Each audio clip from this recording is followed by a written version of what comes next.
Mariana Bagonte from BSc 3E. Our topic for today is absolute motion. Absolute motion analysis in rigid bodies.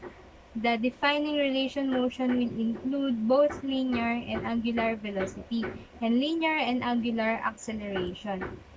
For this topic, we're going to be using trigonometry, chain rule, and derivative of position. So let's proceed for example number 1.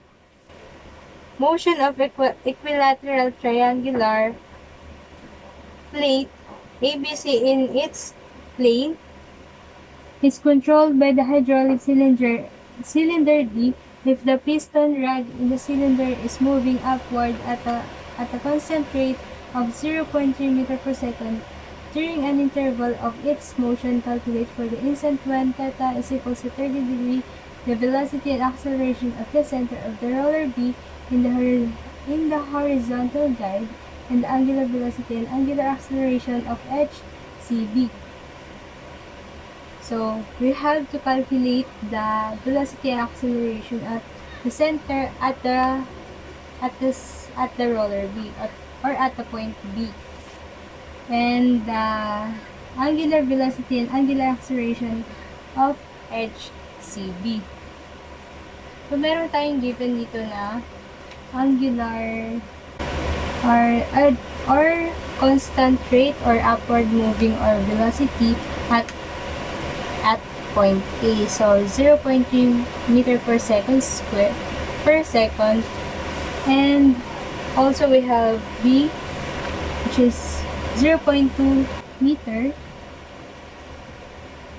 And since etong point B yung hinahanap natin and meron tayong X and Y and B, we can use this right triangle as a pattern. And right triangle, we can make a Pythagorean theorem, or we can use the Pythagorean theorem. And from that, if we integrate this to this equation, we can have x plus x prime plus x prime y and y prime is equals to 0. Since yung b is 0.2, kung integrate natin yung constant is 0 na siya. So, kunin natin yung x prime. Kasi yung x prime is the velocity. So, ito yung gagamitin natin equation para makuha yung velocity at point B. And, second derivative natin siya or second integrate natin siya or second derivative natin siya at makuha natin yung acceleration. So, x squared plus x double prime plus y prime squared plus y double prime equals to 0. So, kunin natin yung x double prime. And, magkakaroon tayo negative x prime 2 squared y prime squared multiply negative in both negative, so close parenthesis over x minus y raised to y prime over x. And kung gamitin na natin itong equation na to and substitute natin yung mga value. So, yung y natin, meron tayong y is equals to b sin theta dahil dito sa right triangle. So, opposite, kaya sin theta and hypotenuse. So, itong y na to is b sin theta and yung x is b cosine theta. And yung y prime natin is itong VA.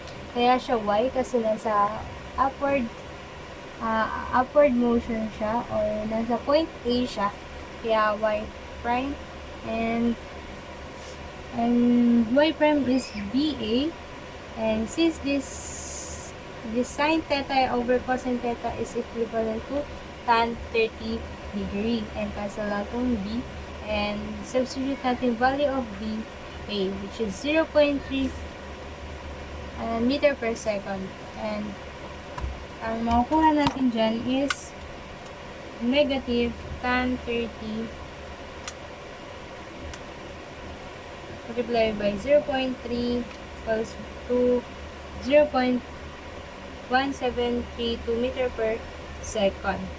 And for acceleration, gamitin lang natin yung second derivative of x, which is second x prime squared plus y prime squared equals to is equals to y double prime and over x. Since itong y double prime natin is magiging 0 na siya. Kasi second derivative ng constant is 0 na. So, cancel na to. 0 na siya. So, ito na lang yung magagamit natin. Since yung x is x prime, equivalent siya sa y, negative y prime over x. And the value of y prime is VA squared natin. And the value of this is negative tan 30 VA close parenthesis squared plus VA squared and all over x b cosine theta because of the x. And substitute the value of VA, which is negative tan 30 VA 0.3 and plus VA 0.3 squared over B is 0.2. Ito yun, yung given. And cosine 30. And acceleration at point B is negative 0.693 meter per second squared. So, if we compute this, negative tan 30 multiplied by 0.3 squared over 0.2 and cosine 20 plus 0.3 squared. So, makuha natin is negative 0.693 meter per second squared. For angular velocity naman and angular acceleration at edge CB. Since itong edge na to, if you can see, since ito yon tatlong triangle, ay itong triangle, and three sides na yan, is equal. So, we can use this part for CB. Since etong part na to is yung B, eto yun. So, etong Pythagorean theorem na to is pwede pa rin natin siyang magamit.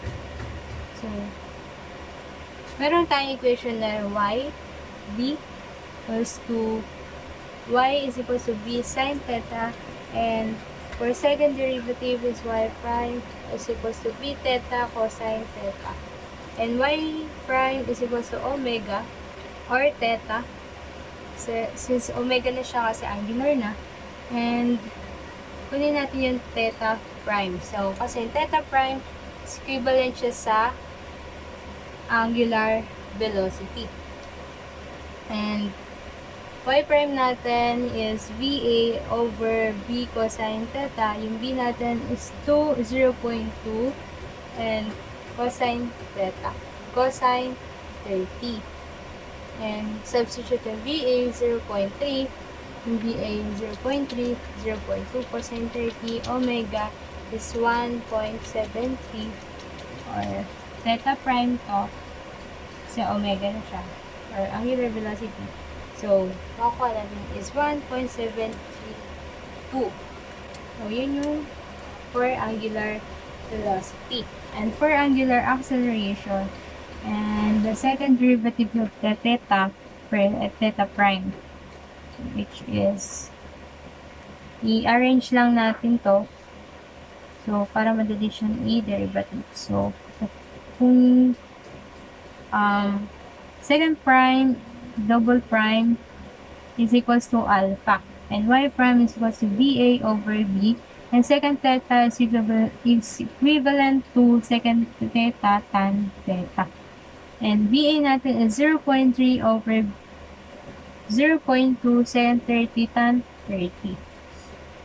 And the value of that 0.3 over 0.2 siya sa second theta second 30 is equivalent din siya sa 1.732 rad per second squared. So that is for today for absolute motion. Thank you.